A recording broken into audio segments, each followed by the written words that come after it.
Greetings, viewers, and welcome to today's info sharing session. We'll be covering the sales order cycle within Sage Evolution. Now, there are a couple of processes that can be used when processing sales orders within Evolution, and we'll be discussing those options today. So firstly, if I go to my order entry, I'm going to go to my transactions and to sales order. When opening up the sales order, you'll see we have a couple of options. There's place order, quote, and process. So firstly, we'll start off with the quotation feature, whereby in many instances, your organization may be contacted by clients who request quotes for certain purchases. You would then process a quotation, and then upon acceptance of the quote by the customer, you could then convert that quotation to a sales order, and from there convert that sales order into a sales order invoice. So I'm going to specify firstly the customer, and on my line items, I'm simply going to go specify the items that I'm going to be, or that the client is requesting a quotation for. Specify the details, quantity to be ordered, quoted, and got my pricing information there. And let's just go, for example, the next item.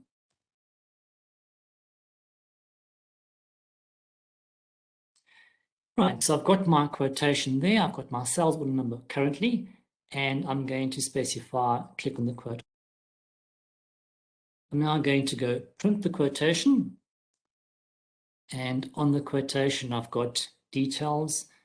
I've got my sales order quotation number, details of the customer, and the items that make up the quotation.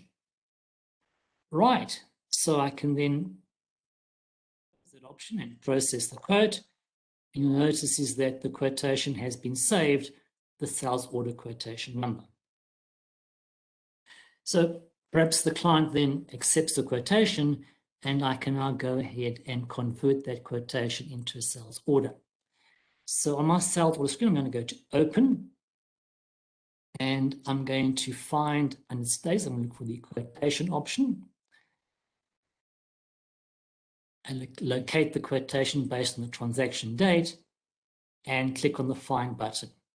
So as you can see here, I've got my sales order quotation number, I've got the quotation, and now I'm going to select the quotation and convert the transaction into a sales order. So I've now got my sales order, and I'm simply going to specify place order and convert that quotation to sales order. Right, so that's the first process. Now, finally, I can then convert the sales order into a sales order invoice. So when the goods are being delivered to the customer, I'm going to generate the invoice. I'm going to say sales order and open sales order, specify the transaction date, and you'll see that I now have an unprocessed sales order. There's my sales order number. So I'm select the unprocessed sales order, and I'm going to confirm the quantity. So in this case, the quantity was 5. I'm going to confirm 5 quantities. And the second line, I'm going to convert the 8 quantities that are requested. At this particular point, the goods are now ready to be delivered to the customer. So I'm going to say process. I've now got my sales order. I've got my invoice number, confirm quantities, and process the transaction. At this point, I can go print the picking slip, which gives me details of the item together with the quantity required. I can also go print the delivery note, and I've got details of the items that are going to be delivered together with the total of the delivery note. Finally, I can then go and print the sales order invoice, which is a document that will accompany the goods when they are delivered to the customer. So print the sales order invoice, and I've got my details there. And you'll see that the information appears on the document. So that's really the process of including a quotation, sales order, and then sales order invoice. Now, there could be instances perhaps where you are not going to be using the quotation. So it's simply a case of going to specifying the customer. Once again, the items that are going to form part of the sales order.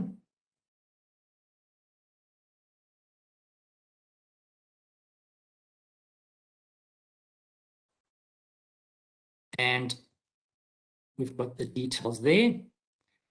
And then we can just add additional items as required.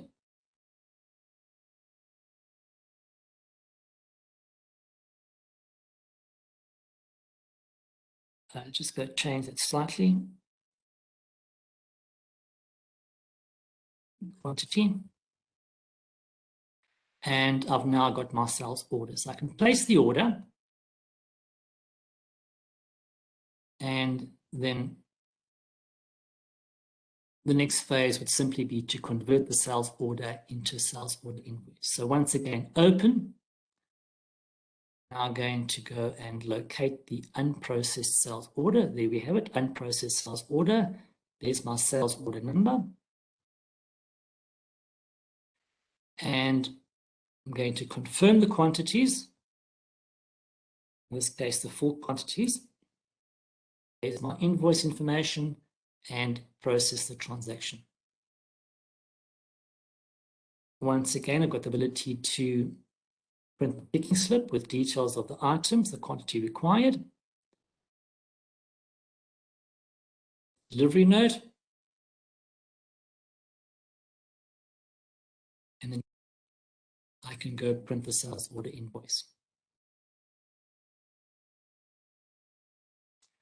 Right, there's the details. So in this particular instance, I've used the sales order together with a sales order invoice.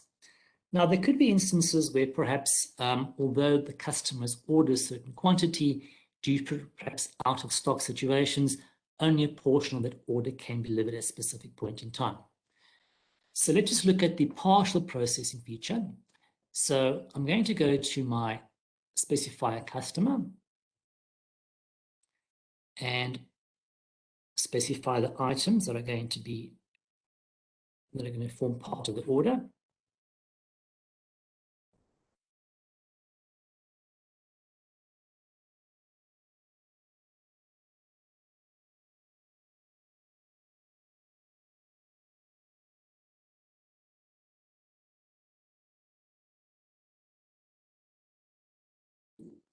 So in this particular instance, the customer's ordered 6 units of item on the first item and 18 units of the second item.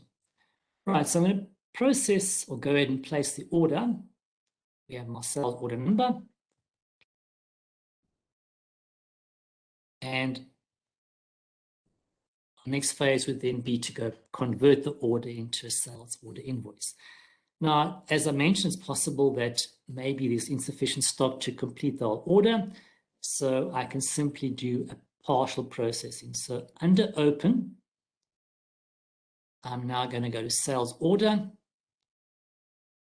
locate the unprocessed sales order. And you'll notice is that quantity orders was 6. However, for example, I may only be able to confirm, for example, 5 of those units. And on line 2, only, for example, 15. So in this instance, 6 ordered, I can deliver 5. In this instance, 18 ordered, 15 to be delivered. And really it's a case of processing the transaction.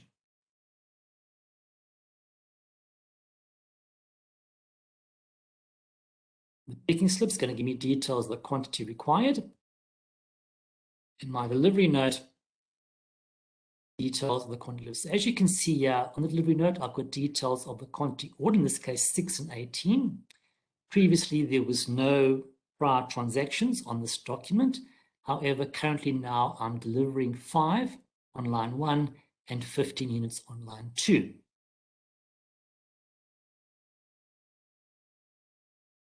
And once again, we've got details of our invoice together with the items that are going to be delivered or invoiced on the sales order invoice. Right, so that has completed a portion of the order.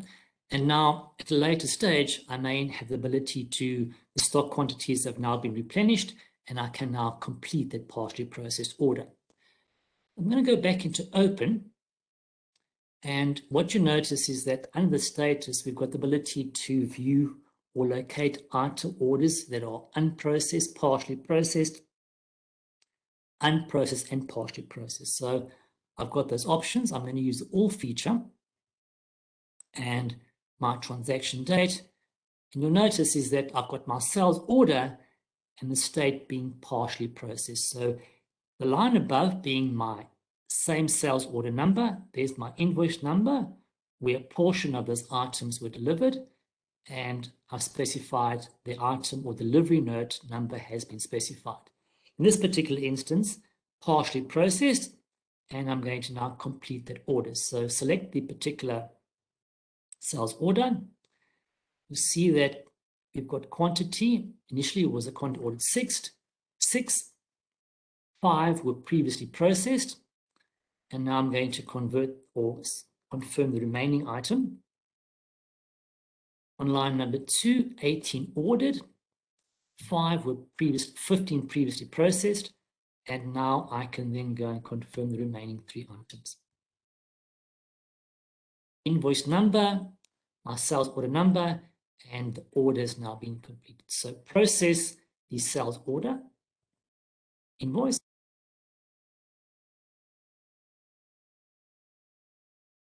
On the picking slip, I've got my required details. And on the delivery note, I now have the ordered quantity, the previously processed quantity, and now we're going to deliver the remaining quantity. On line 2, same option applies.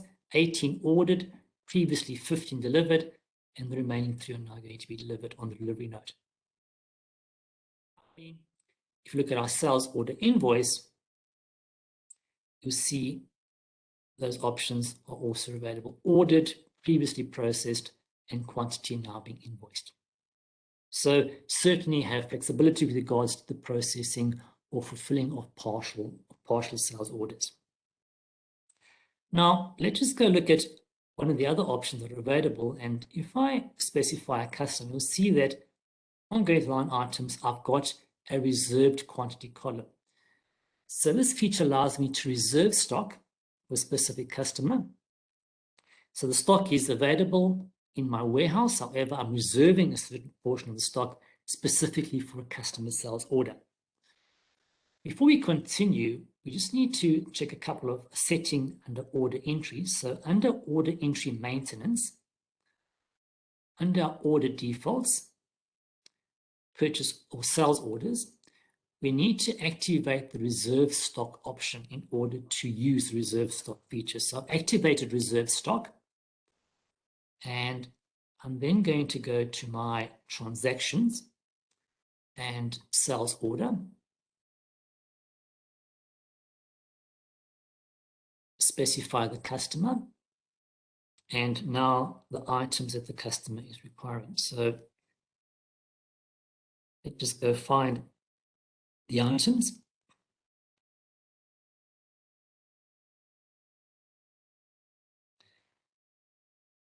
In the warehouse and the quantity ordered. And I'm going to reserve the full quantity. And then the second line, another item.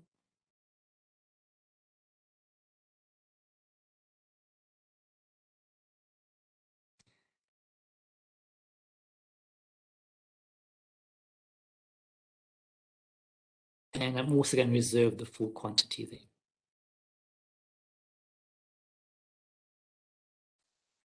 So I'm going to place the order. There's my sales order number, and you'll see that we have reserved 19 units that were ordered and 38 units for line number 2. Place the order. Now, if we then go and inquire on those items, so I'm going to go into my inventory items, and I'm going to go locate the items that form part of the sales order and where the stock has been reserved. So there's our first item. I'm just going to right click, inquire on the item. And if I go to my item information tab, you'll see that we've got under the quantity section, we've got quantity on hand being 17, quantity available being 51, and you'll notice is that there's a reserve quantity section there, which tells me the quantity reserved of that particular item. So what we have here is 70 units are physically within the warehouse. However, only 51 are available for transactions simply because 19 units have been reserved on a specific sales order.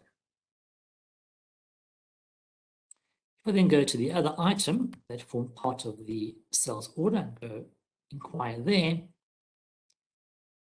you'll see that item information, the same option available. So 56 on hand, 18 are available for processing transactions, and we then have 38 units which are reserved on that particular sales order.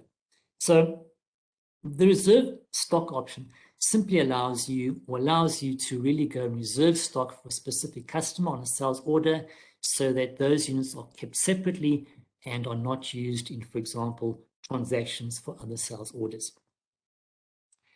If we then revert back to our sales orders under transactions, I'm now going to convert that sales order to an invoice. So once again, open and find.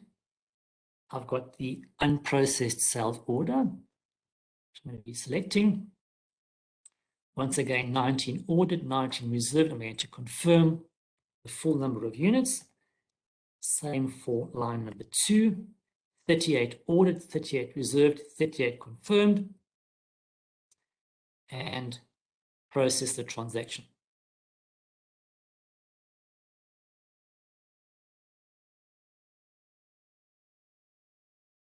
Details on the picking slip, the quantity required. Delivery note. I've got my details there, and go and view the sales order invoice, which would then be accompanying the goods when they're delivered to the customer. So those are the certain parameters that or sequences that can be used with sales orders, from the quotation process, converting the quote into a sales order, converting the sales order then subsequently into a sales order invoice.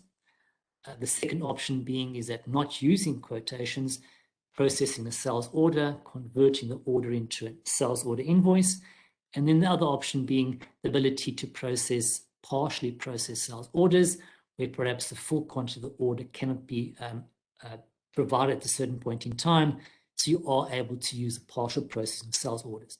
And then also the very useful feature of the ability to reserve stock. Activate reserve stock option allows you to then reserve certain quantities in a sales order specifically for a customer on their specific sales order.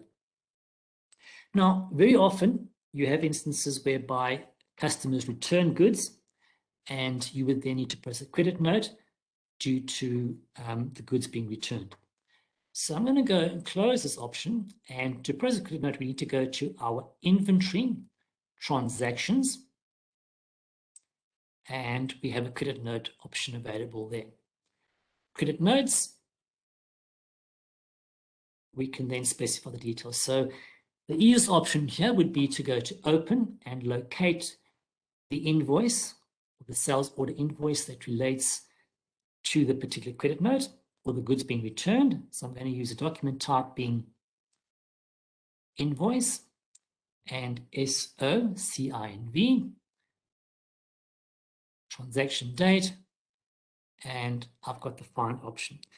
So as you can see, I've got details of all the transactions there, and now it's really a case of locating the specific sales order invoice that on which the goods are being returned by the customer. and very useful to use the loaders linked feature. The loaders linked feature allows you to specify, or it'll load all the lines on the particular sales order invoice, which then allows you to specify which items are being returned. So I'm going to use the loaders linked feature. And I've now got details of the line items that form part of the invoice. And now really, it's a case of specifying the quantity being returned or credited. So it's very possible in some instances, perhaps maybe only certain line items or certain quantities are being returned. So in this particular instance, 9 items were ordered or sold to the customer. However, for example, perhaps only 4 were returned and need to be credited. And in this particular instance, perhaps 5 were returned. We then have the sales order number based on the original transaction together with the invoice number. And we then have a credit note, which is going to be the reference number or the source document number for this transaction. So I've got my details there. I've specified the quantities that form part of the credit note. And I'm now going to process the transaction.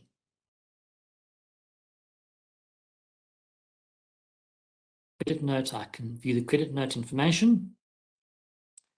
And there we have it. There's the details of the items being returned.